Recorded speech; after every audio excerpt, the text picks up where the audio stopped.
The commonest type of neural network in practical applications is a feed-forward neural network.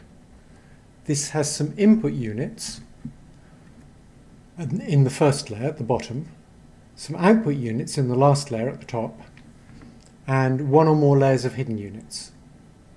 If there's more than one layer of hidden units, we call them deep neural networks. These networks compute a series of transformations between their input and their output. So at each layer you get a new representation of the input, in which things that were similar in the previous layer may have become less similar, or things that were dissimilar in the previous layer may have become more similar. So in speech recognition, for example, we'd like the same thing said by different speakers to become more similar, and different things said by the same speaker to become less similar as we go up through the layers of the network.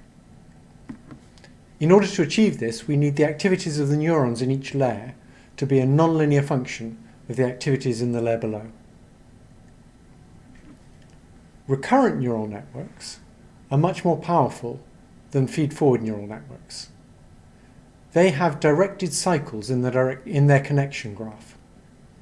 What this means is that if you start at a node or a neuron and you follow the arrows, you can sometimes get back to the neuron you started at. They can have very complicated dynamics, and this can make them very difficult to train. There's a lot of interest at present in finding efficient ways of training recurrent nets because they are so powerful if we can train them. They're also more biologically realistic. Recurrent neural networks with multiple hidden layers are really just a special case of a general recurrent neural network that has some of its hidden-to-hidden connections missing. Recurrent neural networks are a very natural way to model sequential data. So what we do is we have connections between hidden units, and the hidden units act like a network that's very deep in time. So at each time step, the states of the hidden units determines the states of the hidden units at the next time step.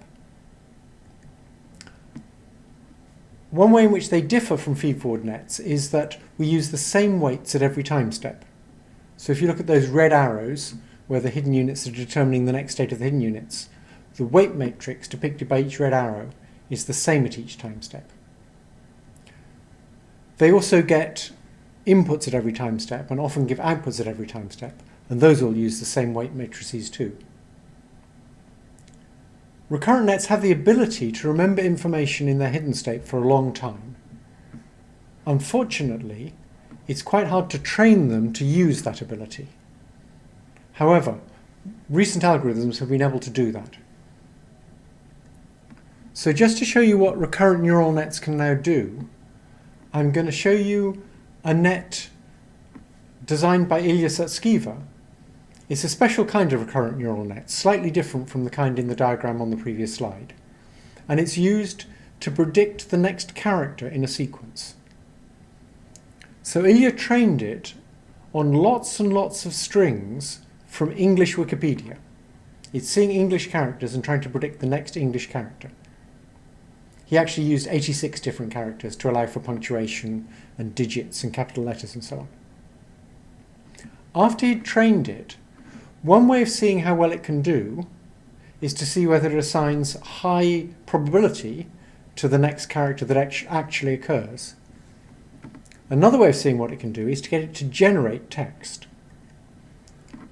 So what you do is you give it a string of characters and get it to predict probabilities for the next character.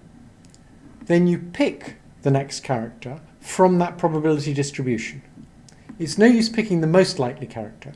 If you do that, after a while it starts saying the United States of the United States of the United States of the United States. That tells you something about Wikipedia. But if you pick from the probability distribution, so if it says there's a 1 in 100 chance it was a Z, you pick a Z 1 time in 100, then you see much more about what it's learned.